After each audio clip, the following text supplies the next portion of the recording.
Now students, next हम बढ़ते हैं आगे। चलिए, अगर आप पढ़ के आए होगे तो आपको और अच्छी तरीके से समझ में आएंगी चीजें।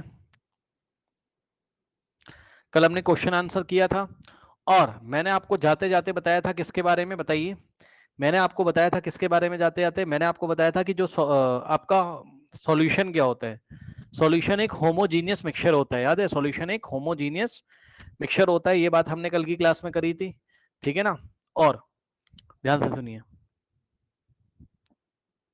और मैंने आपको बताया था कि जो आपका सॉल्यूशन है, ठीक, जो आपका क्या है, सॉल्यूशन है, ठीक है स्टूडेंट्स, जो आपका सॉल्यूशन है, कल की क्लास में मैंने आपको बताया था जो सॉल्यूशन है उसके तीनों फेज पॉसिबल है। मतलब वो सॉलिड फेज में भी रह सकता है, सॉल्यूशन आपको लिक्विड फेज में भी मिल सकता है, और सॉल्यूशन आपको गैसियस फेज में भी मिल सकता है। सॉलिड में मैंने कल आपको एग्जांपल दिया था, अगर आपको याद हो, स्टील का मैंने आपको एग्जांपल दिया था, ठीक। तो आयरन में आपने थोड़ा सा कार्बन, सी का मतलब कार्बन, आपने मिक्स किया था और आपका स्टील बन गया था, ठीक, आपका स्टील बन गया था। तो ये स्टील एक तरीके का एलॉय होता है। क्या होता है? एलॉय होता है। अब ध्यान सुनो, एलॉय क्या होता है, ठीक। एलॉय क्या होता है, ध्यान से सुनिए। जब आपके दो या दो से ज्यादा, ध्यान से सुन लीजिए, जब आपके दो या दो से ज्यादा मेटल्स को आपस में मिक्स किया जाता है, ध्यान से सुनिए, क्या एलॉय कैसे बन सकते हैं? दो या दो से ज्यादा मेटल्स को मिक्स करके। और कैसे मिक्स करेंगे? होमोजीनियसली। कैसे मिक्स करेंगे? होमोजीनियसली, ठीक। तो आपका क्या बनता है? एलॉय बनता है। और एलॉय किसका एग्जांपल है? एलॉय किस, सुन लो, मेटल को मेटल के साथ मिक्स करके बनाया जा सकता है, या मेटल को नॉन मेटल के साथ, या मेटल को नॉन मेटल के साथ मिक्स करके। और कैसे मिक्स करना है? होमोजीनियसली। कैसे मिक्स करना है? होमोजीनियसली, होमोजिनिटी मेंटेन रहनी चाहिए, तो आपका एलॉय बनता है। तो व्हाट इज एलॉय? बताइए बच्चों, एलॉय की क्या डेफिनेशन हो गई? तो अब आपको याद करना है, ये आपका एग्जाम में आएगा। एलॉय किसके एग्जाम्पल है? एलॉय सॉल्यूशन के ही एग्जाम्पल है। एलॉय सॉल्यूशन के एग्जाम्पल है। कैसे सॉल्यूशन होते हैं एलॉय? सॉलिड। यहां पे देखो, कल हमने एक एलॉय बनाया था स्टील, इसमें आयरन दिया था हमने, तो आयरन क्या था? मेटल था। और कार्बन क्या था आपका? नॉन मेटल था। कार्बन क्या था आपका? नॉन मेटल था, ठीक। तो देखो, मेटल का नॉन मेटल के साथ एलॉय बनने वाला एग्जांपल कौन सा है? ध्यान से सुन लीजिए। मेटल का नॉन मेटल के साथ मिलाकर जो एलॉय बनते हैं, बनता है, उसका एग्जांपल, बेस्ट एग्जांपल कौन सा है? स्टील। इसी तरीके से मेटल को मेटल में मिला सकते हैं, अभी हम यहां पर पढ़ लेंगे, जैसे कि ब्रास, ठीक। ब्रास किसका एग्जांपल है? मेटल का मेटल में। देखो ब्रास कैसे बनता है, 30% जिंक लेते हैं और 70% कॉपर लेते हैं। ध्यान सुनो, जिंक क्या है? मेटल है। जिंक क्या है भाई? अपनी किताब में सब लिखते चलना, जिंक क्या है? मेटल है, ठीक। जिंक आपका मेटल है। और कॉपर भी क्या है आपका, बताइए? कॉपर भी क्या है आपका? मेटल है। जिंक भी मेटल है, कॉपर भी आपका मेटल है, ठीक। तो 30% जिंक लोगे आप और 70% कॉपर लोगे और उसको होमोजेनियसली मिक्स कर दोगे। आप नहीं करोगे, जो भी इंडस्ट्रीज बनाती हैं एलॉय, वो मिक्स करेंगी। तो इस मेटल को इस मेटल में मिक्स किया, तो जो एलॉय बन के आया उसका नाम ब्रास होता है। क्या नाम होता है उसका? ब्रास होता है, ठीक। तो अगर आपसे कोई पूछ रहा है कि ऐसे एलॉय का एग्जांपल दो जो मेटल को मेटल में मिलाने से बनता है, तो ऐसे एलॉय का एग्जांपल ब्रास है। ब्रास एक ऐसा एलॉय है जिसमें 30% जिंक, जो कि मेटल है, और 70% क्या होता है आपका? कॉपर होता है। ये आपको याद करना है। उसके बाद एक ऐसे एलॉय का एग्जांपल दो जिसमें एक तो मेटल होता है और दूसरा नॉन मेटल होता है। तो जवाब एक ऐसे एलॉय का एग्जांपल क्या है? आयरन, सॉरी आयरन कह रहा हूं, स्टील। स्टील कैसे बनता है? आयरन मेटल और कार्बन नॉन मेटल के होमोजीनियस मिक्सचर से। अब ये पूरा पैराग्राफ पढ़ लीजिए। और हाँ, एक चीज और, ये स्टील आपने बनाया, ठीक। अब मुझे ये बताओ, स्टील तो सब लोगों ने देखा होगा, है ना? स्टील तो सब लोगों ने देखा होगा कहीं ना कहीं, ठीक। स्टील के बर्तन भी आते हैं, आपने देखा है स्टील के, है ना? बर्तन भी आते हैं स्टील के। तो जो यूटेंसिल्स होते हैं, है ना, स्टील्स के होते हैं बर्तन। अब बताओ, जो स्टील होती है, क्या स्टील में जब आप हैमर से मारते हो हथौड़े से, तो क्या उसका आयरन अलग हो जाता है और कार्बन अलग हो जाता है, ऐसा है क्या, बताओ। ध्यान से सुनो, स्टील में आपने हैमर से मारा, स्टील का कोई बर्तन है, इसको आपने हैमरिंग करी, इसकी आपने हैमरिंग करी, हैमर से आपने इसको मारा, तो हैमर से मारने का मतलब आप फिजिकल मेथड अप्लाई कर रहे हो उसके ऊपर, ठीक। तो आपने इसको ऐसा मारा, तो मुझे बताओ क्या इसका आयरन निकल के अलग हो जाएगा, कार्बन निकल के अलग हो जाएगा, बताइए। ऐसा हो जाता है क्या, नहीं। यानी कि जब भी सॉल्यूशन बनेंगे, कौन से वाले, ये सॉलिड सॉल्यूशन जब भी बनेंगे, इसका फिजिकल मेथड से अलग नहीं कर सकते। और सुनो, मार्केट से थोड़ा ब्रास खरीद के लेके आ जाइए, ठीक है। मार्केट में जाओगे आपको ब्रास के भी बर्तन मिलते हैं, ब्रास के भी आते हैं, कह दो भैया मैं ब्रास का कोई यूटेंसिल दे दो, बर्तन एक छोटा सा ग्लास लेके आ जाओ ब्रास का। अब ब्रास को अगर आप ऐसा हैमर से मारोगे, तो ब्रास में क्या क्या है बताओ, ब्रास में क्या क्या है, 30% जिंक है और 70% क्या है, कॉपर है। तो जब आप हैमर से मारोगे, तो क्या जिंक निकल के बाहर आ जाएगा, कॉपर निकल के बाहर आ जाएगा, नहीं। यानी कि जो आपके एलॉयज हैं, जो कि सॉल्यूशन है, होमोजीनियस मिक्सचर है, ठीक। तो जो आपके एलॉयज हैं, ठीक है ना, जो आपके एलॉयज हैं, उसको can not be separated in their components by physical method, okay. उसको उसके कंपोनेंट, कंपोनेंट मतलब जिससे वो मिलके बने हुए हैं, ठीक, उसको हम फिजिकल मेथड से सेपरेट उनके कंपोनेंट्स को नहीं कर सकते। अब ये पूरा पैराग्राफ पढ़ लीजिए और याद करके आइएगा। Alloys are mixtures of two और मोर मेटल्स और a metal and a non metal. देखो एलॉय की डेफिनेशन सबसे पहले क्या, alloy are the mixture of what, two और मोर मेटल, दो या दो से ज्यादा मेटल को मिलाने से, या एक मेटल और एक नॉन मेटल को मिलाने से बनते हैं, and can not be separated into their components by physical method, ठीक। और अगर आप कोई फिजिकल मेथड लगाओगे, जैसे मैंने आपको एग्जांपल दिया कि आप स्टील को हैमरिंग करो या ब्रास को हैमरिंग करो, तो इसके कंपोनेंट निकल के बाहर नहीं आते हैं, है ना। तो दे can not be separated by physical method, but still an alloy is considered as a mixture because it shows the properties of its constants and cannot have variable and can have variable composition। सुन लो भाई, बड़ी मजेदार चीज है, सुनो, बड़े मजेदार चीज है। देखिए बहुत इंपॉर्टेंट चीज लिखी, एग्जाम का क्वेश्चन बन गया यहां पर। एलॉय को तुम मिक्सचर क्यों सोच रहे हो, why the alloy is mixture, why the alloy is a mixture. ध्यान से सुनो, कल तक तो हमने क्या पढ़ा था बताओ, कल तक तो हमने क्या पढ़ा था, और छोटी क्लासेस में भी आपने पढ़ा है क्या, कि मिक्सचर्स को, ध्यान से सुन लेना भाई, मिक्सचर्स को आप फिजिकल मेथड से सेपरेट कर सकते हो, यस सुनो भाई, मिक्सचर्स को आप फिजिकल मेथड से सेपरेट कर सकते हो ना, यस सर। कल पढ़ा नहीं था क्या, बताओ कौन सा, क्या पढ़ा था आपने। आप यहां पे नमक और पानी ले लो, ये क्या है, इसमें क्या H2O, मतलब पानी और नमक का सॉल्यूशन है। ये क्या है, ये भी तो मिक्सचर है, होमोजेनियस मिक्सचर, सॉल्यूशन है ये, ठीक। ये ले लो मिक्सचर, तो इसको तो तुम फिजिकल मेथड से सेपरेट कर लेते थे, याद है भाई।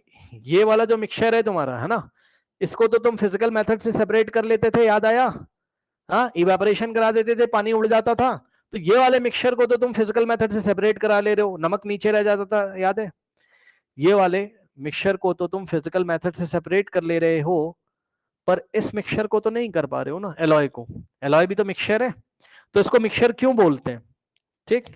तो ध्यान से सुनिए, ऐसा होने के बावजूद भी इसको हम फिजिकल मेथड से नहीं सेपरेट कर सकते हैं, एलॉय के कंपोनेंट्स को हम फिजिकल मेथड से नहीं सेपरेट कर सकते, इसके बावजूद भी क्या, इसके बावजूद भी हम इसको एलॉय इसलिए मानते हैं, सॉरी, इसके बावजूद भी हम इसको मिक्सचर इसलिए मानते हैं, ध्यान सुन लो, क्योंकि ये अपने कॉन्स्टेंट्स की प्रॉपर्टी शो करता है, क्योंकि ये अपने कॉन्स्टेंट्स की प्रॉपर्टी शो करता है ना। ये क्या बात होगी, ये आप यहां से समझ सकते हो, ब्रास का जो कलर होता है ना, ब्रास का जो कलर होता है वो जिंक का कलर और कॉपर का कलर दोनों का मिक्सचर जैसा कुछ शो करता है, मतलब जिंक की भी प्रॉपर्टी नहीं जाती वहां पर और कॉपर की भी नहीं जाती, दोनों कॉन्स्टेंट की प्रॉपर्टी शो होती, दोनों के कलर वहां शो होते हैं, उनका मिक्सचर आपको मिलता है वहां पर, ठीक, ऐसे आप समझो।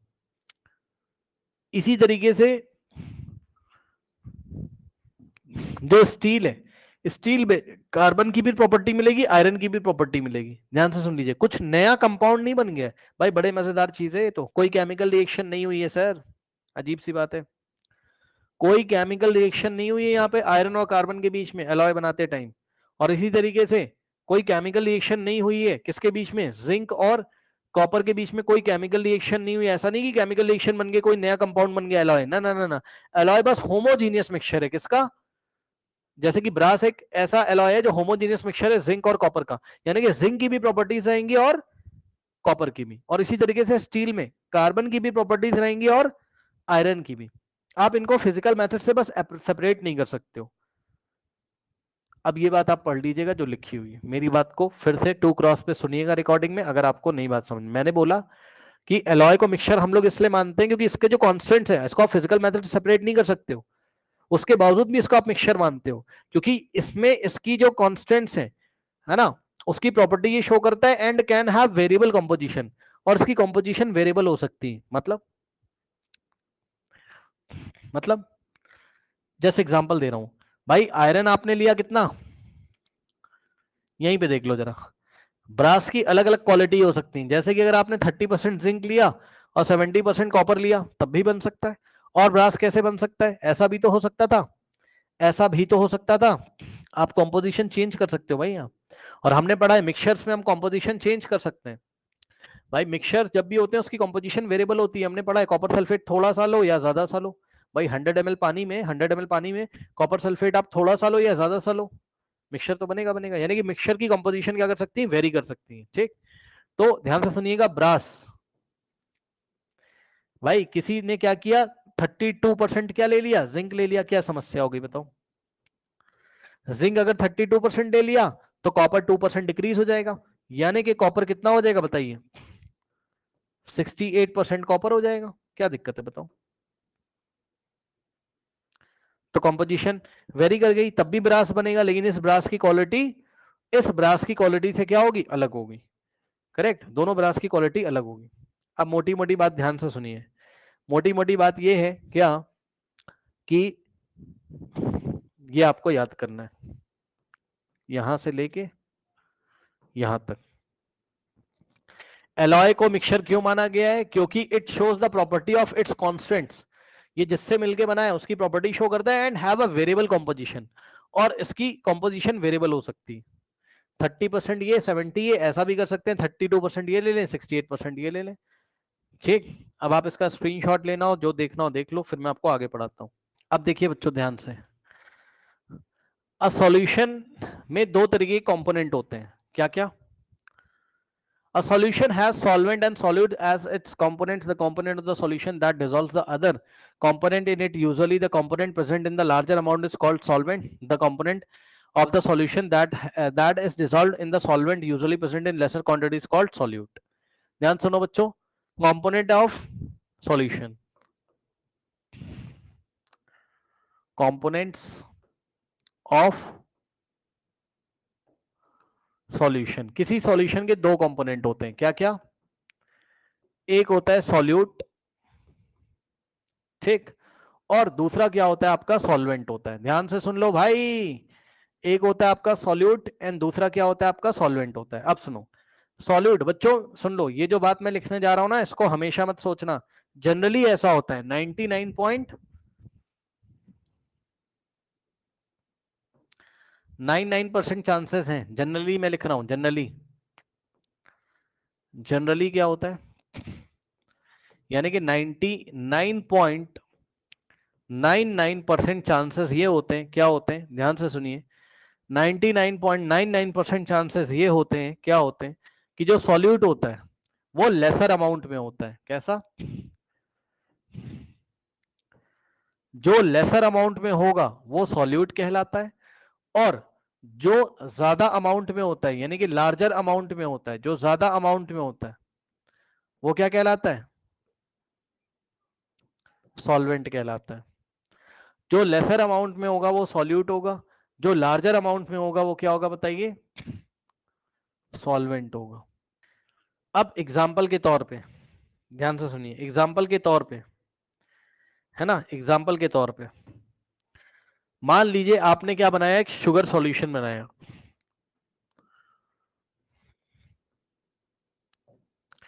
मान लीजिए बच्चों आपने एक शुगर सॉल्यूशन बनाया। भाई अब एक बात बताओ, बड़ी जनरल सी बात है, तुम खुद सोचो भाई, अगर तुम शुगर सॉल्यूशन बनाओगे, है ना, तो ये मुझे बताओ, ये तुम्हारा कंटेनर है, ग्लास है या जार है, जो भी है ना, ये तुम्हारा। भाई मुझे ये बताओ जरा, तुम शुगर ज्यादा क्वांटिटी में लेते हो कि पानी? मास वाइज किसकी क्वांटिटी ज्यादा होती है बताओ, पानी ज्यादा होता है या शुगर ज्यादा होता है? बताओ क्या लगता है आपको? पानी ज्यादा होता है, बहुत सीधी सी बात है। ठीक, तो जो ज्यादा होगा, ध्यान से सुनना, बहुत ध्यान से सुनना भाई, जो ज्यादा होगा, पानी यहां ज्यादा है, ठीक, तो उसको आप क्या बोलोगे? और आंखें खोल लेना जरा, क्या लिखा है मैंने, जनरली ऐसा होता है। मतलब सर भैया सुनो, पता लगा तुम 11th क्लास में यही केमिस्ट्री आगे बढ़ोगे तो कुछ और फिर वहां पढ़ा जाएगा, तो मेरा नाम मत लगाना वहां, है ना।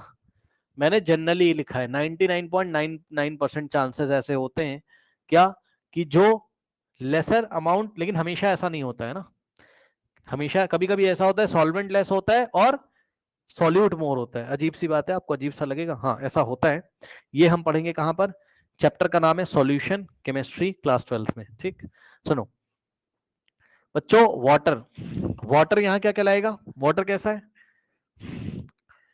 वाटर है यहाँ क्योंकि लार्जर अमाउंट में, इसलिए बच्चों वाटर क्या कहलाएगा आपका, बताइए, वाटर क्या कहलाएगा आपका, बताइए, सॉल्वेंट। ठीक, वाटर क्या कहलाएगा, सॉल्वेंट। ओके, नाउ इसमें बच्चों शुगर तो है अंदर, जो कि यूनिफॉर्मली डिस्ट्रीब्यूटेड है ना, होमोजीनियसली, होमोजीनियस सॉल्यूशन है, यूनिफॉर्मली डिस्ट्रीब्यूटेड है, तो जो शुगर होगा, है ना, इसमें जो क्या होगा बच्चों, शुगर होगा। तो शुगर कैसा है बताओ, लेसर अमाउंट में, शुगर कैसा है आपका, लेसर अमाउंट में, तो शुगर क्या कहलाएगा, बताइए, शुगर क्या कहलाएगा आपका, सॉल्यूट।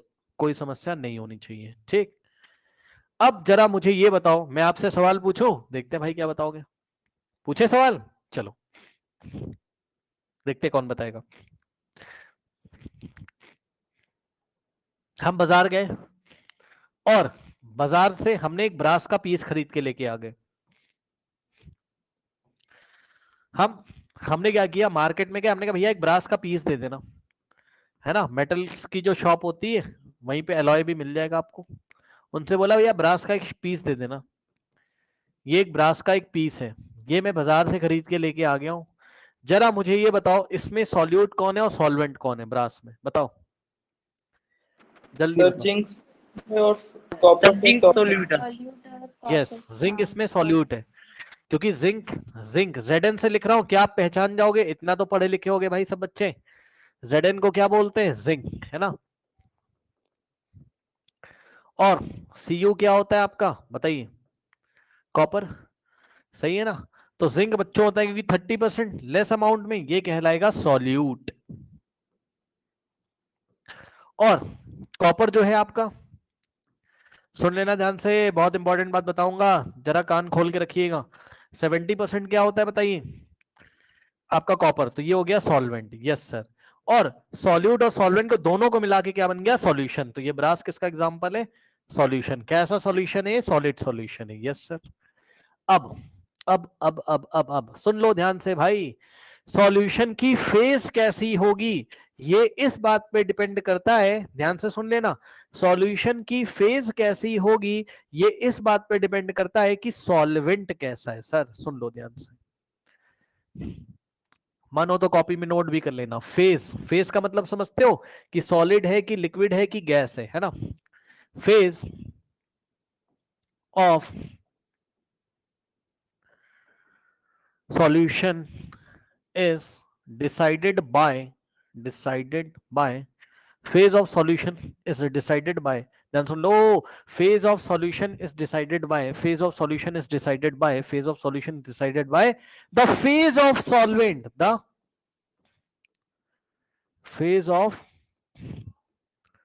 solvent। सुन लो भाई, जैसा सॉल्वेंट होगा, जैसा सॉल्वेंट होगा, अगर सॉल्वेंट लिक्विड है तो सॉल्यूशन भी लिक्विड होगा, अगर सॉल्वेंट सॉलिड है तो सॉल्यूशन भी सॉलिड होगा, अगर सॉल्वेंट आपका गैस है, ठीक, तो सॉल्यूशन भी कैसा होगा, गैस होगा। क्या बताया मैंने बच्चों आपको, जो लेसर अमाउंट में प्रेजेंट होता है सॉल्यूट, जो ज्यादा अमाउंट में प्रेजेंट होता है सॉल्वेंट। ठीक, और उसके बाद मैंने आपको क्या बताया, phase of solution decided by phase of solvent, मतलब सॉल्वेंट जैसा होगा, मतलब सॉल्वेंट अगर सॉलिड है ठीक, तो फेस कैसा होगा, सॉलिड। सॉल्वेंट अगर लिक्विड है तो फेस लिक्विड, सॉल्वेंट अगर गैस है तो फेस हो जाएगा सॉल्यूशन का कैसा, गैस। चलो बताओ, ये जो शुगर और वाटर का आपने सॉल्यूशन बनाया था, शुगर और वाटर का, जरा बताना सॉल्वेंट का फेस कैसा है। सॉल्वेंट कौन है, वाटर। वाटर का फेस कैसा है, सॉलिड लिक्विड या गैस, लिक्विड। हाँ, तो सॉल्वेंट का फेस कैसा है, लिक्विड है। अब बताओ, अगर सॉल्वेंट का फेस लिक्विड है तो मुझे ये बताइए जरा, ओवरऑल फेस कैसा आएगा सॉल्यूशन का, पूरा सॉल्यूशन कैसा दिखाई पड़ रहा है, लिक्विड। आ गया होगा समझ लिक्विड। में आपको। अरे क्या हो गया यार जोश में आ गए सुनो ध्यान से, इधर देखो जरा, यहाँ पे ध्यान से चेक करिए। देखिए यहाँ ब्रास में सॉल्वेंट कौन है, कॉपर। कॉपर का फेस कैसा है, सॉलिड। सॉलिड होता है ना कॉपर, ठीक। तो बताइए जरा, पूरे सॉल्यूशन का फेस कैसा है, ब्रास कैसा होता है, सॉलिड ही तो होता है, ठीक। समझ गए। अब अपनी किताब पढ़ लो, कह रहा solution has solvent and solute as its component. Solution के दो ही कंपोनेंट होते हैं, solvent and solute. The component of the solution that dissolves the other component. ध्यान से सुन लो, इस बात का क्या मतलब है, the component of the solution that dissolves the other component in it, मतलब वो वाला कंपोनेंट जो अपने अंदर दूसरे को डिसॉल्व करा लेता है। देख रहे हो बात को, कह रहा था component of the solution that dissolves the other component in it, मतलब वो कंपोनेंट जो दूसरे वाले को अपने अंदर डिसॉल्व करवा लेता है, उस कंपोनेंट को हम क्या बोलते हैं, उस कंपोनेंट को हम क्या बोलते हैं, सॉल्वेंट। जैसे कि पानी अपने अंदर शुगर को डिसॉल्व करा ले रहा है, ध्यान से चेक कर लो। वाटर अपने अंदर शुगर को डिसॉल्व करा ले रहा है, तो वाटर क्या कहलाएगा, सॉल्वेंट। दूसरे शब्दों में बोले तो ये लिखा हुआ है, the component present in larger amount, वो कंपोनेंट जो लार्जर अमाउंट में प्रेजेंट होता है उसको सॉल्वेंट बोलते हैं। And the component which present in smaller amount, है ना, ओके। या इसकी डेफिनेशन देख लो, कह रहा है the component of the solution that is dissolved in the solvent, वो कंपोनेंट जो सॉल्वेंट के अंदर डिसॉल्व हो जाता है। ये देखिए, ये पूरा पैराग्राफ आपको याद करके आना है, ठीक। पूरी किताब ही आपको याद होनी चाहिए एक तरीके से। तो वो देखो, वो वाला कंपोनेंट जो सॉल्वेंट में डिसॉल्व हो जाता है, ठीक है ना, सॉल्यूशन का वो वाला कंपोनेंट जो सॉल्वेंट में डिसॉल्व हो जाता है। कौन डिसॉल्व हो गया यहाँ पर बताओ, शुगर डिसॉल्व हो गया, इसलिए शुगर क्या कहलाएगा, सॉल्यूट। दूसरे शब्दों में बोले तो जो लेसर अमाउंट में होता है, ये देखिए, जो लेसर क्वांटिटी में होता है उसको हम सॉल्यूट बोलते हैं। इसका स्क्रीनशॉट लेना हो तो स्क्रीनशॉट ले लीजिए आप, जिसको भी इसका स्क्रीनशॉट अगर लेना हो तो आप ले सकते हो, ठीक है ना। फिर मैं आपको आगे बताता हूँ, फिर मैं आपको आगे बताता हूँ, ठीक, फिर मैं आपको आगे बताता हूँ। चलिए, हाँ बताइए, कुछ पूछना चाहते हो, बोलो बोलो बोलो। सर आप एक गैस में एग्जांपल दे सकते हो, गैस का। हाँ, गैस में क्यों नहीं एग्जाम्पल दे सकते हैं, वैसे तभी बहुत सारे आएंगे आगे, पूरी टेबल मिल जाएगी आपको, है ना। तो गैस में आप देख सकते हो एग्जाम्पल, क्या ही दिक्कत है बताइए। ये देखिए, गैस का एग्जाम्पल देखिए, हमने क्या किया बच्चों, बहुत ध्यान से चेक कर लीजिएगा जरा। हमने क्या किया बच्चों, हमने कुछ मशीन सेट करी, है ना, मशीन समझते हो ना, हमने कुछ मशीन्स वगैरह लगाई जो प्रेशर लगा सकती है। ये एक सिलेंडर है हमारे पास, और ये एक छोटा सिलेंडर है हमारे पास, ठीक। यहां से इसकी पाइप निकल के आ रही है, और इसमें है बच्चों नाइट्रोजन गैस। नाइट्रोजन गैस होती इनर्ट गैस, भैया सुन लो ध्यान से, ये होती है इनर्ट गैस, मतलब ये रिएक्शन नहीं करती है जल्दी से, करती तो है, सुन लो, करती है। पता लगा तुम कहने लगे नाइट्रोजन तो रिएक्शन ही नहीं करती, आपने बताया था भाई, मैं ऐसा नहीं कह रहा हूं, जनरली नहीं करती, है ना। तो नो रिएक्शन, ये रिएक्शन नहीं करती है, ठीक। ओके, ऑक्सीजन इसमें रखा मैंने यहां से, ठीक।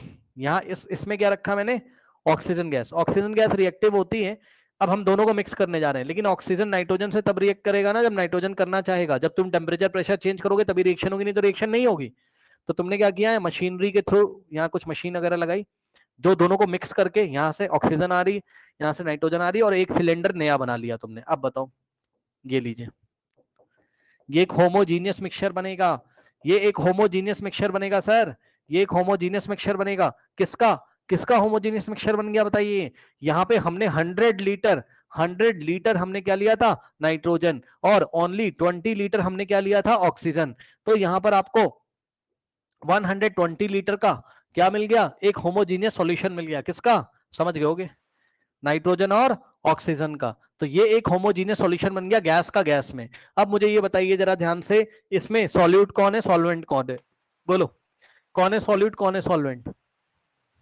The solute है oxygen and yes, sir solute solute हो गया। ऑक्सीजन। अरे अरे आराम से भाई, आराम से। ठीक।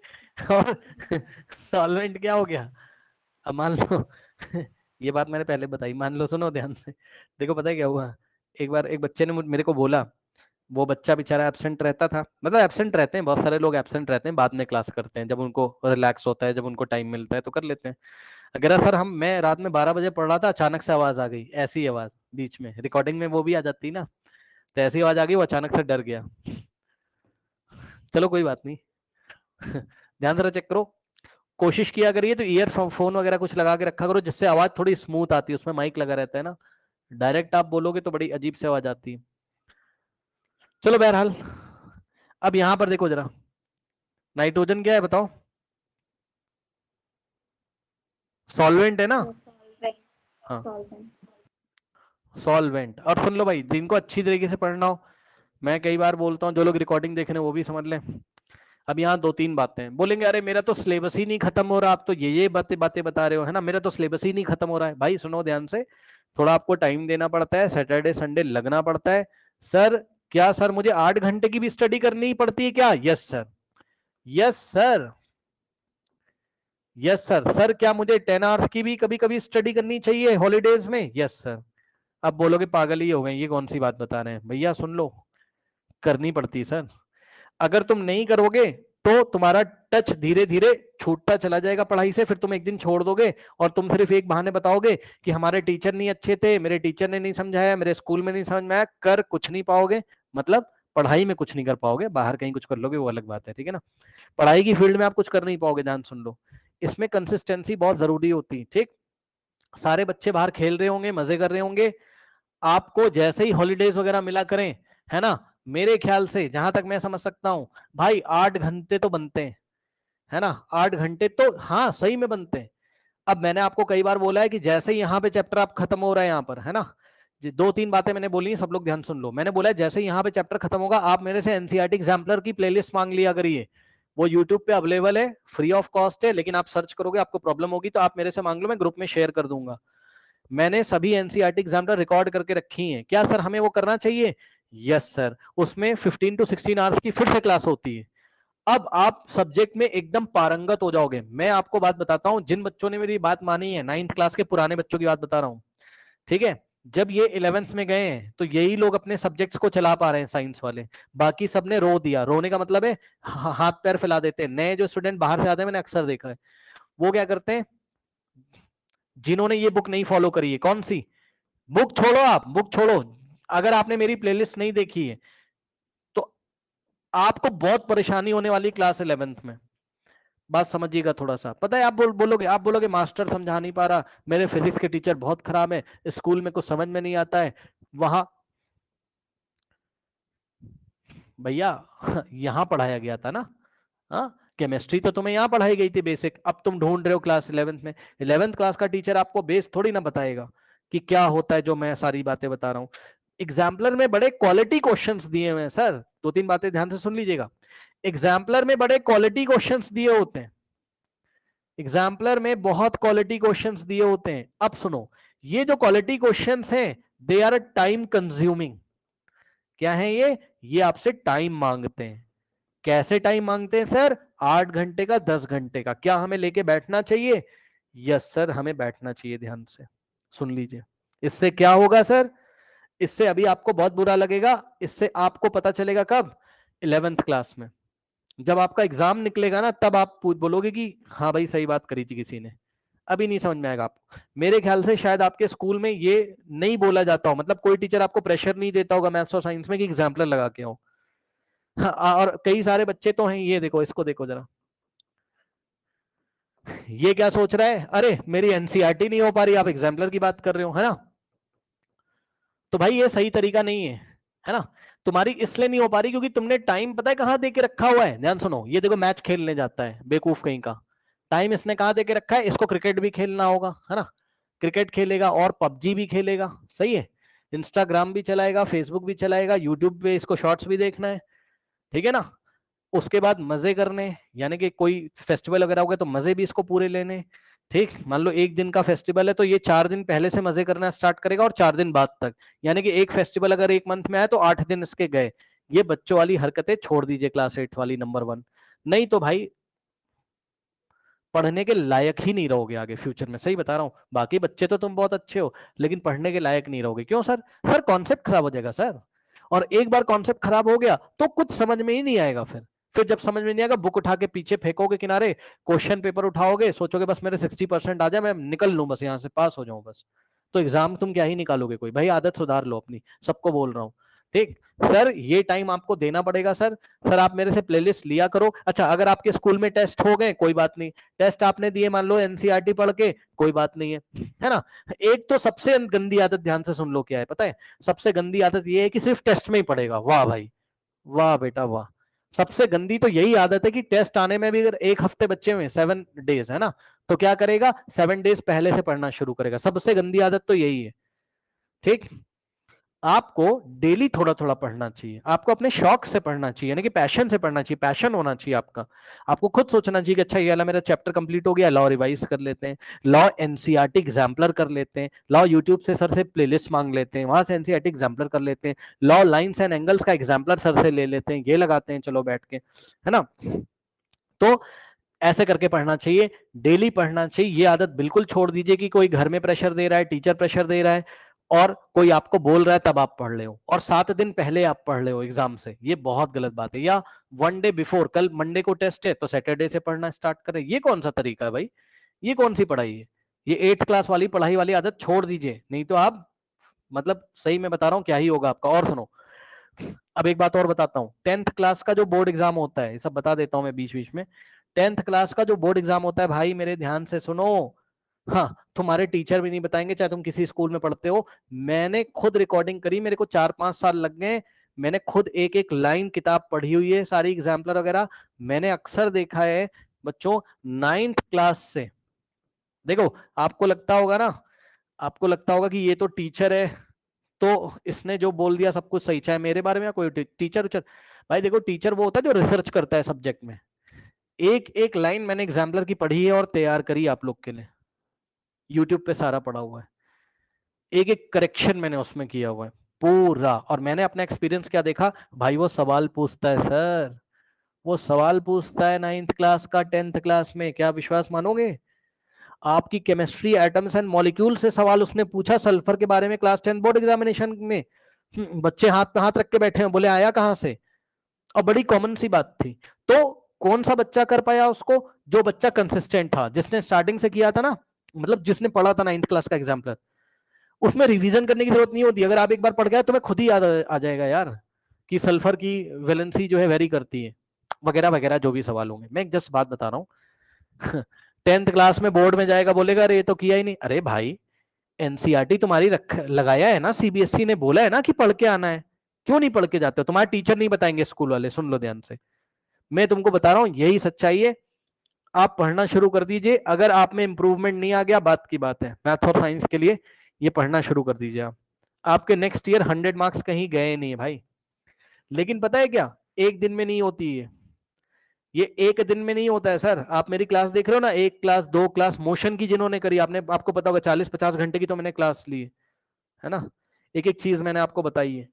एग्जाम्पलर आप उठाओगे भाई, इट इज टाइम टेकिंग, ये टाइम मांगता है ना, ये टाइम टेकिंग है। फिर तुम मजे कहाँ से करोगे, है ना, तुम्हें मार्केट भी जाना होगा मम्मी के साथ, तुम्हें घूमना भी होगा, ठीक, तुम्हें रिलेटिव्स के यहाँ भी जाना होगा, मजे करना होगा, तो भैया ऐसे तो नहीं काम चलता है ना, ये टाइम मांगता है ना तुमसे। तो इसको जब तुम लेके करके बैठोगे ना, इसमें सवाल है बच्चों, इसमें 30 सवाल, 35 सवाल, 40 क्वेश्चंस, ऐसे करके क्वेश्चन है। और एग्जाम्पलर एक चैप्टर उठाओगे तो 7-8 दिन लगेगा उसको फिनिश करने में, सोच लीजिए अब, लगा लीजिए आप हिसाब।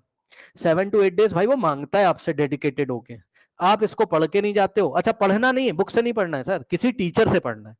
इसीलिए मैंने रिकॉर्ड कर दिया कि जो भी बच्चे आएंगे तो उनको मैं दे दूंगा, जिसको पढ़ना होगा वो पढ़ लेगा। आप जाओ पढ़ो, इस चैप्टर के बाद आप वो पढ़ लोगे, आप बोलोगे मजा आ गया, है ना, मतलब मैक्सिमम सवाल आप एग्जाम में कर लोगे। तो ये तरीका होता है, जरा बस मेरी इतनी बात बताने का ये तरीका था, जरा आदतें प्लीज सुधार लीजिए सभी लोग। वो 8th क्लास वाला फंडा यहाँ नहीं काम करता है, वो सब भूल जाओ, छोड़ दो वो सब, अगले साल और प्रेशर आएगा। ठीक, तो अपनी आदतें सुधार लो, 8 से 10 घंटे जरा हॉलीडेज में जरूर पढ़ा करिए, पक्का धीरे धीरे आदत बनेगी, बनाना शुरू करिए। बहरहाल अब हम आते हैं यहाँ पर, है ना, तो हम आते हैं यहाँ पर, नहीं तो हमारा टाइम वेस्ट होगा। इधर देखिए, ध्यान से। और हाँ, एक चीज और बता दूं, थोड़ा सा रिसर्च करने की भी कोशिश करो। रिसर्च, आपको कोई क्वेश्चन नहीं मिल रहा है ना, आप यूट्यूब पे टाइप कर देना, मेरी शक्ल दिख जाएगी आपको। यानी कि मैक्सिमम क्वेश्चंस मैंने कर दिए हैं इसीलिए, ताकि बच्चे सर्च करें तो उनको मिल जाएगा। आप टाइप कर दिया करो यूट्यूब पे, सबसे टॉप पे आएगा, मेरी शक्ल दिख जाएगी थंबनेल पे आपको। मैक्सिमम क्वेश्चंस मैंने फिजिक्स केमिस्ट्री मैथमेटिक्स के करे हुए मैक्सिमम। बाकी तो आप लाइव क्लास में तो आप पूछ सकते हो, बट फिर भी आपको मिल जाएगा। मतलब आप के अंदर एक और हैबिट होनी चाहिए, रिसर्च करने की। ये सब्जेक्ट ऐसे ना, आपको रिसर्च करना चाहिए, नहीं कि आपको गूगल की हेल्प लेनी चाहिए जब आपको कुछ नहीं समझ में आ रहा है तो। और क्या आदत होनी चाहिए, कुछ लोग वेब सीरीज देखते हैं, कितनी गलत बात है। एक लड़के से कल मैंने पूछा, तुम वेब सीरीज देखते हो? सही बता रहा हूं मैं, 10th कह रहा हाँ। ये गलत बात है। देखिए, अगर आप भी ऐसी एक्टिविटीज में टाइम कंज्यूम करते हैं, भाई बहुत गलत बात है। तुम्हें क्या मिल जाएगा यार वेब सीरीज देखने से? हाँ, तुम अपना वेब सीरीज की जगह तुम 4-5 चीजें केमिस्ट्री की देख लो यूट्यूब पे, या अपने सवाल लगा लो। ये सब बहुत गलत बात है, ये सब चीजें काम नहीं करेंगी। मैं बता रहा हूँ 8th क्लास वाली आदत छोड़ दीजिए प्लीज। और जरा एग्जाम्पलर लगाना शुरू करिए सर। अभी फर्स्ट हाफ वाला, ये हाफ ईयरली एग्जाम होगा ना, तो तुम्हें पता चल जाएगा, रिजल्ट आ जाएगा, तुम देख लेना। 8th में तुम कितना अच्छा कर रहे थे, 9th में अचानक से बड़ी प्रॉब्लम तुम्हें हो जाएगी, क्योंकि तुमने स्टार्टिंग से चीजें सीखी नहीं है। मतलब 9th क्लास में भी आके तुम 8th क्लास वाला हिसाब सोच रहे हो, तो भैया वो सब काम यहाँ चलेगा नहीं, मैं आपको पहले बता दे रहा हूं। तो थोड़ा सावधान रहिए प्लीज। और स्कूल में टीचर सिर्फ प्रेशर बनाएंगे।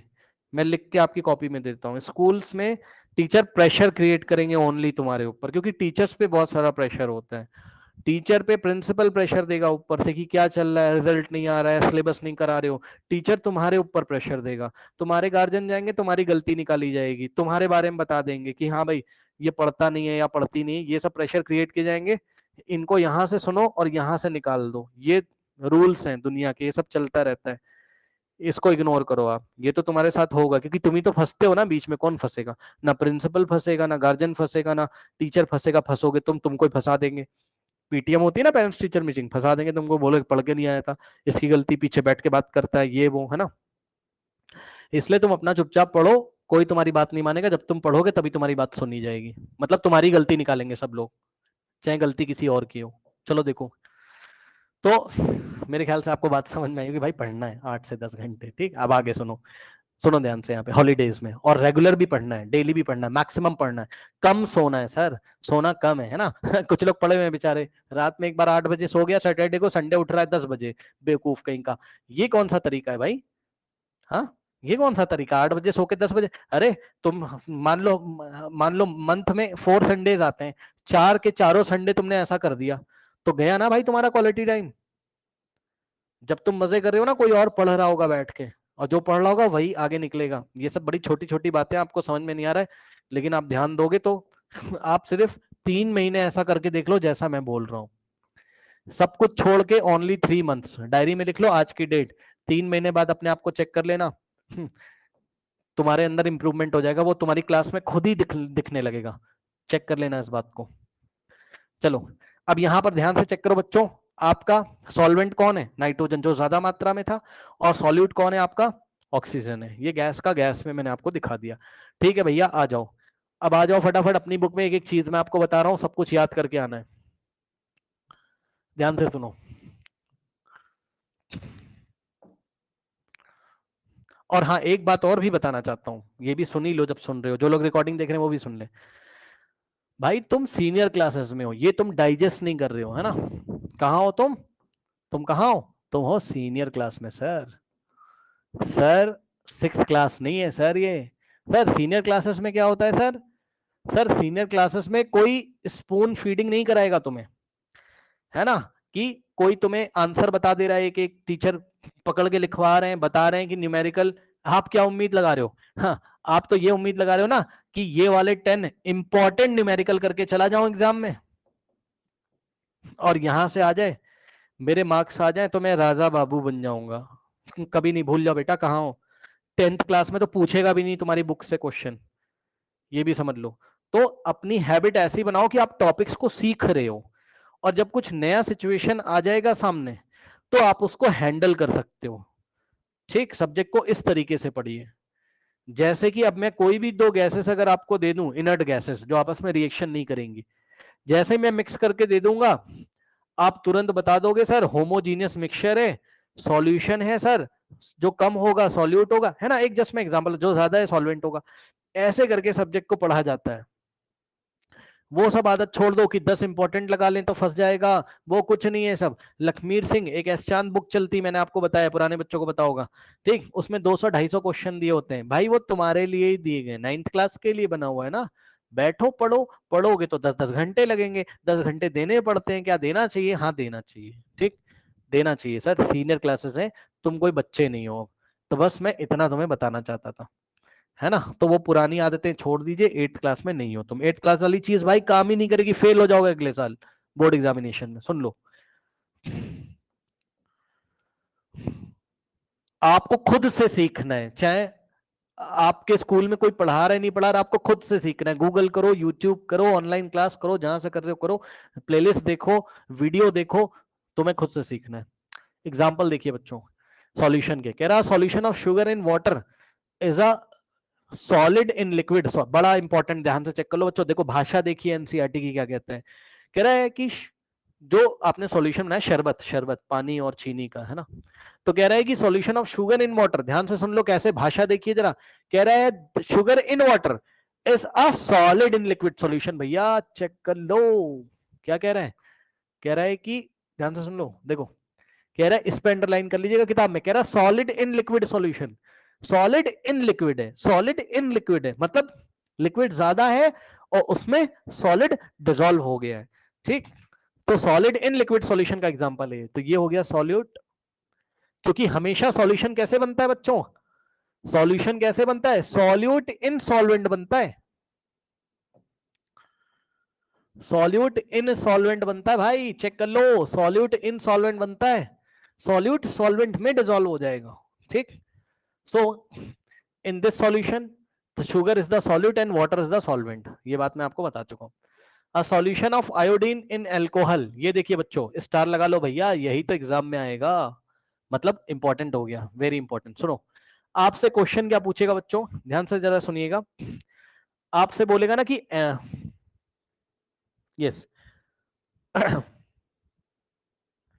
क्या कहते हैं उसको, हाँ, एंटीसेप्टिक में जो हम यूज करते हैं, या तो वो नाम ले देगा या तो आपसे बोलेगा एंटीसेप्टिक। एंटीसेप्टिक समझते हो ना, मतलब जैसे चोट वोट किसी को लग गई है ना, तो वहां पर आप क्या लगाते हो बताओ, बाजार से आप क्या खरीद के लेके आते हो, बाजार से आप टिंचर ऑफ आयोडीन खरीद के लेके आते हो, टिंचर ऑफ आयोडीन आप खरीद के बाजार से लेके आते हो। हाँ, वो बात अलग है कि आप जाते हो तो वो आपको कोई क्रीम देगा या कोई लिक्विड देगा, उसका नाम कुछ और होगा, किसी और नाम से सेल हो रहा होगा बाजार में वो, लेकिन होता क्या है वो, tincture of iodine. Tincture of iodine क्या होता है बच्चों, ध्यान से सुनिए जरा।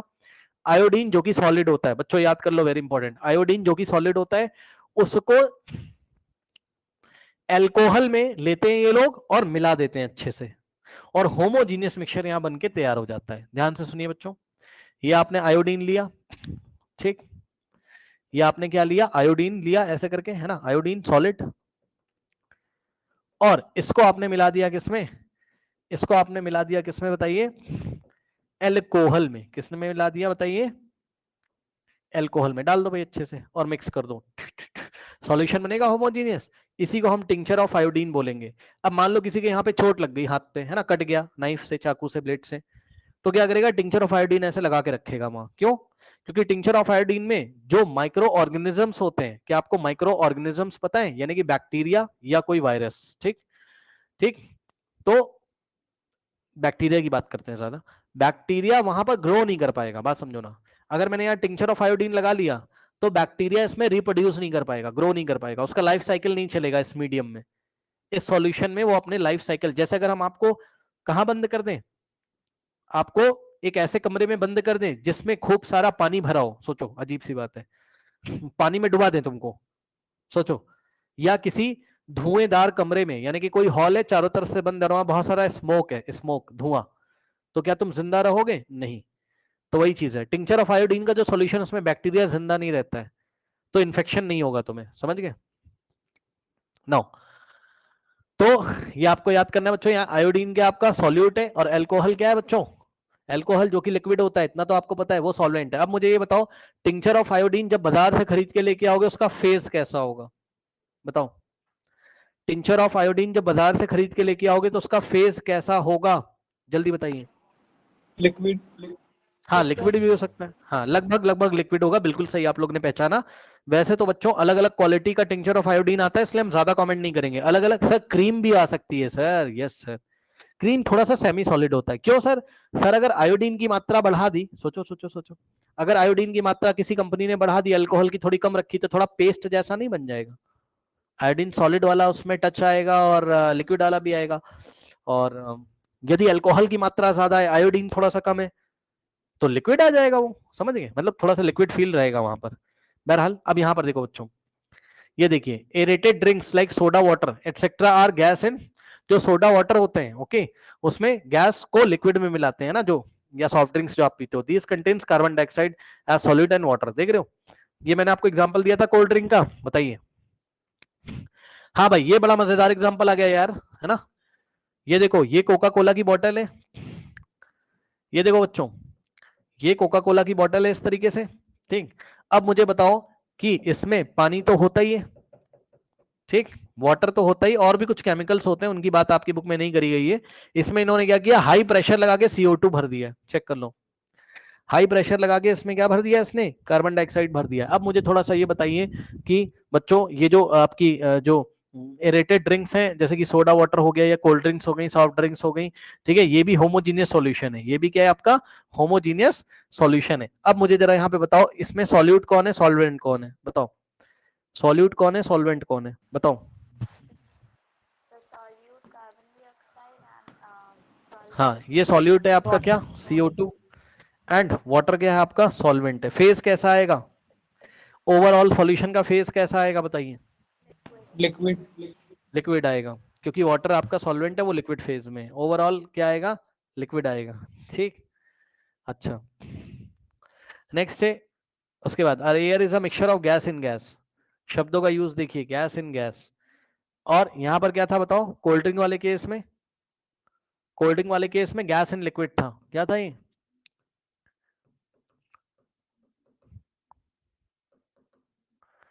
क्या था ये, गैस इन लिक्विड था, चेक कर लो, कार्बन डाइऑक्साइड गैस थी और वाटर लिक्विड था। अब air is a mixture of homogeneous gas in gas, gas का गैस में, है ना, एयर में बहुत सारी गैसेस होती हैं, homogeneous mixture of number of gases, it has two constants, ये याद कर लीजिएगा। 21% क्या होता है भैया, ये याद कर लेना। 20, अभी मैंने आपको मिक्स भी करके दिखाया था, याद है? एयर का बच्चों जो कॉम्पोजिशन होता है जनरली, वो क्या होता है, ऑक्सीजन कितना होता है 21% एंड नाइट्रोजन क्या होता है 78%। बात समझ में आई कि नहीं आई, है ना? ऑक्सीजन क्या होता है 21%, नाइट्रोजन क्या होता है 78%। सही है। अब बताओ, इसमें सॉल्यूट कौन और सॉल्वेंट कौन, बताइए, सॉल्यूट कौन सॉल्वेंट कौन, बोलो बोलो बोलो। ऑक्सीजन से सॉल्यूट है। solvent nitrogen. हाँ, ऑक्सीजन इज सॉल्यूट मेरे ख्याल से, और नाइट्रोजन क्या है, सॉल्वेंट है। तो अब आप देख लो बच्चों, चाहे आपका सॉल्यूट हो चाहे आपका सॉल्वेंट हो, दोनों ही तो गैस हैं सर। तो this is the example of gas in gas. और हाँ, सम स्मॉल क्वांटिटीज में, मतलब मैंने आपको कल बताया था, एयर में इसके अलावा और भी गैसेस होती हैं, जैसे helium, neon, organ, krypton, xenon, radon, ठीक, और भी सारी गैसेस बहुत सारी होती हैं, जैसे carbon monoxide, carbon dioxide, nitrogen dioxide, nitrogen monoxide, sulphur dioxide and so, ठीक है। अच्छा, अब ध्यान से जरा हम नेक्स्ट करते हैं। देखो, अब याद करने वाली चीजें हैं बच्चों, ये सब पूरा याद करके तब आना, पहले बता रहा हूं मैं, नहीं तो फिर आपके लिए ठीक नहीं होगा। प्रॉपर्टीज ऑफ होम सॉल्यूशन बच्चों, ओके, ये आपको एनसीईआरटी की एक एक बात याद होनी चाहिए, और जो एनसीईआरटी में लिखा है उसी बात पे आपको भरोसा करना है। यानी कि आप कहीं गूगल से डेटा इसका मत उठाना, प्रॉपर्टीज का, है ना, यही वाली हमें पता होनी चाहिए। कह रहा solution is a homogeneous mixture, ये सबको पता है, सॉल्यूशन भी क्या होता है, एक होमोजीनियस मिक्सचर होता है। दूसरी प्रॉपर्टी, प्रॉपर्टी का मतलब क्या होता है, विशेषता। जो सॉल्यूशन आपने पढ़ा है अपने सिलेबस में, उसकी क्या विशेषता होती है, जैसे प्रॉपर्टीज, मतलब समझ रहे हो ना, किसी व्यक्ति की, कोई आदमी जैसे, तो वो ईमानदार है, बहुत काइंड हार्टेड पर्सन है, दयालु पर्सन है, ये सब उसकी प्रॉपर्टीज है। तो उसी तरीके से सॉल्यूशन की क्या प्रॉपर्टी होती है? नंबर 1, सॉल्यूशन होमोजीनियस मिक्सचर होता है सर। सबसे पहली बात तो सभी लोग को पता होगी, सॉल्यूशन क्या होता है? Homogeneous mixture. उसके बाद the particle of the solutions are smaller than 1 nanometer in diameter. ध्यान सुनो, ये भैया स्टार लगा लेना, ये याद कर लेना, ये फिल इन द ब्लैंक्स में आ जाएगा एग्जाम में कहीं पर, ठीक, या टिक मार्क में आ जाएगा, मतलब एमसीक्यू टाइप में आ जाएगा क्वेश्चन। क्या कि सॉल्यूशन के जो पार्टिकल्स होते हैं बच्चों, उसका साइज क्या होता है? 1 नैनोमीटर से भी छोटा होता है। 1 नैनोमीटर में कितना मीटर होता है? ये याद करने वाली चीज है। 1 एन, एन का मतलब नैनो, एम का मतलब मीटर। ओके, लिख दूं मैं क्या कहीं? 1 एन, एम का मतलब नैनोमीटर, एन एम का मतलब क्या होता है? Nano metre. 1 नैनोमीटर में कितने मीटर होते हैं? ये याद करने वाली चीज है, 10 की पावर -9 मीटर। अब ये 10 की power -9 meter is a very small number, ये बहुत छोटा नंबर होता है। 10 की पावर -9 का क्या मतलब होता है? ये होता है, चेक कर लो, 10 टू द पावर -9 का मतलब ये होता है। क्या होता है सर? ये होता है, देख लो भाई, 1/10 की पावर 9 होता है इसका मतलब, ठीक। अब 1/10 की पावर 9 का मतलब, 10 की पावर 9 का मतलब 1 के बाद 9 जीरो लगे, 1 2 3 4 5 6 7 8 9, इसको डिवाइड करोगे, वेरी स्मॉल नंबर 0.000000001 आ जाएगा, ठीक। 9 डिजिट छोड़ के डेसिमल लगेगा। इतना छोटा नैनोमीटर का मतलब 0.000000001 मीटर की बात कर रहे हैं। इतना छोटा इसका डायमीटर होता है। डायमीटर मतलब सर, डायमीटर तो पता होगा यार, हाँ, कोई पार्टिकल है ये इस तरीके से, अब मैं थोड़ा बड़ा करके दिखा रहा हूं आपको, ये ऐसे, तो ये रहा इसका डायमीटर, ठीक, ये रहा इसका डायमीटर। तो डायमीटर इसका इतना छोटा है, तो रेडियस भी इसका इतना छोटा होगा, साइज इसका बहुत छोटा होगा। भैया ये याद करना है, particle of solution are smaller than 1 nanometer. 1 nanometer से भी इनका जो है साइज डायमीटर का छोटा होता है। So they can not be seen by naked eyes. Naked eyes मतलब ये जो आंखें हैं अभी, नेकेड जिसको हम बोलते हैं, नेकेड आइज मींस कोई माइक्रोस्कोप वगैरह कुछ नहीं यूज किया हमने, कोई डिवाइस नहीं यूज करी है। तो नेकेड आइज से अगर देखोगे इसको, ठीक है,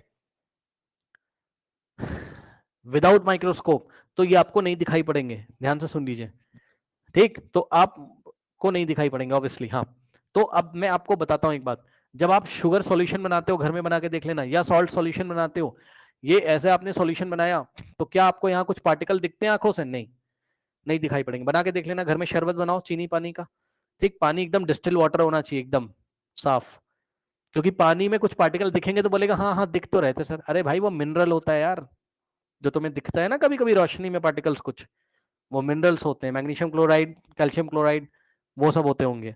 एकदम डिस्टिल वाटर ले आओ, उसमें शुगर मिला दो, और पूरा ट्रांसपेरेंट दिखाई पड़ेगा तुम्हें, ठीक।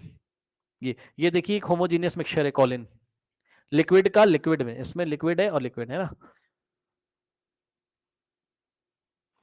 इसमें लिखा भी होगा कहीं क्या क्या मिलाया है इन्होंने, कोई ऑर्गेनिक कंपाउंड्स मिलाए होंगे, जो भी है, ठीक। तो लिक्विड का लिक्विड है, इसमें देखो कोई भी पार्टिकल मुझे नहीं दिखाई पड़ रहा है नेकेड आइज से, कोई पार्टिकल इसमें मुझे नहीं दिखाई पड़ा, एकदम ट्रांसपेरेंट है, पूरा होमोजीनियसली मिक्स है। माइक्रोस्कोप से देखूंगा तब शायद अलग अलग 2 तरीके के पार्टिकल या 3 तरीके के मुझे अलग अलग पार्टिकल दिखाई पड़े, जो भी इन्होंने मिलाया होगा, हमें नहीं मिलाया, हमें नहीं पता क्या क्या मिलाया, ठीक। हाँ बताइए, कोई डाउट है? बोले बोलो बोलो बोलो, कोई डाउट है? नहीं। नाउ नेक्स्ट है, कह रहा है कि because of very small size they do not scattered a beam of light passing through the solution, so the path of light is not visible, the solute particles can not B. अब ध्यान से सुनो बच्चों, देखो इसको हम next class में detail में डिस्कस करेंगे, ये वाले पॉइंट को, इसको भी छोड़ दो आप, ठीक है, इसको छोड़ दो, ये मेरे को याद दिला देना आते ही कि पॉइंट नंबर 3 डिस्कस करना है। अब सुनो, बस इतना समझो कि लाइट को स्कैटर्ड नहीं करेंगे, बस इतना याद कर लो, नेक्स्ट क्लास में डिस्कस करेंगे। यहाँ पे देखो, the solid particle can not be separated from the mixture by the process of filtration, the solute particles do not settle down when it is undisturbed, the solution is stable. हाँ भाई, very important है भैया, solution stable है, check कर लो। मतलब समझो, पहली बात लिखी क्या कि the solid particle can not be separated from mixture by the process of filtration. हाँ भाई भाई भाई ध्यान सुनो, फिल्टर पेपर देखा है? Yes sir. ये कॉलिन ले लो या शुगर सॉल्यूशन ले लो, चलो चलो चलो, शुगर सॉल्यूशन, फिल्टर पेपर तुम्हारी लैब में मिल जाएगा, इतना तो आपने पढ़े लिखे होगे, लैब कभी ना कभी देखा होगा। यहाँ एक फिल्टर पेपर ले लीजिए, है ना, और फिल्टर पेपर नहीं मिल रहा है तो आप टिश्यू पेपर ले लो, सिंपल सा, है ना, जो आप समोसे वमोसे खाते हो तो आपको मिलता होगा इस तरीके से। ये पेपर ले लो और इसमें ऊपर से शुगर सॉल्यूशन डाल दो। ये बताओ क्या इस पेपर के ऊपर कुछ बच जाएगा, कुछ सॉलिड बच जाएगा क्या? शुगर ऊपर रह जाएगी, पानी नीचे नीचे निकल जाएगा, ऐसा होता है? बताओ। No sir. नहीं, ऐसा कभी नहीं होता है। कुछ लोग सोच रहे होंगे हाँ ऐसा होता है, क्यों हो जाएगा ऐसा, ये कौन सी बात है यार। उसके सॉल्यूशन के पार्टिकल इतने छोटे हैं, शुगर और वाटर का जो मिक्सचर है वो पूरा का पूरा फिल्टर होकर नीचे चला है, कुछ रेसिड्यू नहीं बचेगा ऊपर, कुछ नहीं बचेगा, ठीक, कुछ नहीं बचेगा। तो वही बात आपकी किताब में लिखी कि फिल्ट्रेशन करोगे तो जो सॉल्यूशन होगा, ठीक, उसमें कोई भी पार्टिकल सेपरेट नहीं होंगे। उसके बाद अगर इसको अनडिस्टर्ब्ड छोड़ दें, मतलब कहने लगा सर मैं तो शुगर सॉल्यूशन को लूंगा और डिस्टर्ब नहीं करूंगा इसको, मैं ना सर 2 दिन के लिए छोड़ दे रहा हूं, इसको ऊपर से ढक देना ऊपर से भाई, नहीं तो पानी वेपर बन के उड़ जाएगा। ऐसे ऊपर से ढक देगा, 10 दिन के लिए छोड़ दिया, कह रहा सर 10 दिन के लिए छोड़ दूंगा ना सर, तो सर चीनी जो है यानी कि शुगर के पार्टिकल नीचे बैठ जाएंगे सर और पानी जो है ऊपर आ जाएगा सर, अलग हो जाएगा। जी नहीं, चेक कर लो। अब ये कॉलिन रखा हुआ है, 1 साल हो गए यहाँ पर रखा हुआ, क्या ये बताओ क्या इसके कॉन्स्टेंट्स अलग हो गए, मतलब भारी वाले नीचे बैठ गए हल्के वाले ऊपर, ऐसा हो गया क्या? नहीं। यानी कि सॉल्यूशन अगर एक बार सॉल्यूशन बन गया तो वो स्टेबल होता है, चेक कर लो। अगर एक बार सॉल्यूशन बन गया तो वो स्टेबल होता है sir. Solution is very stable, मतलब स्टेबल का मतलब जैसा बन गया सो बन गया।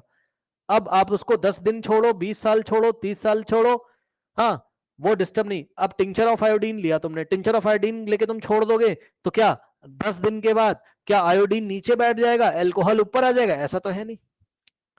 ये वाला पॉइंट हम कल डिस्कस करेंगे, इतना याद करके आना, ठीक। अब हम नेक्स्ट क्लास में डिस्कस करेंगे, जाइए पढ़ के जरूर आइएगा, जाइए।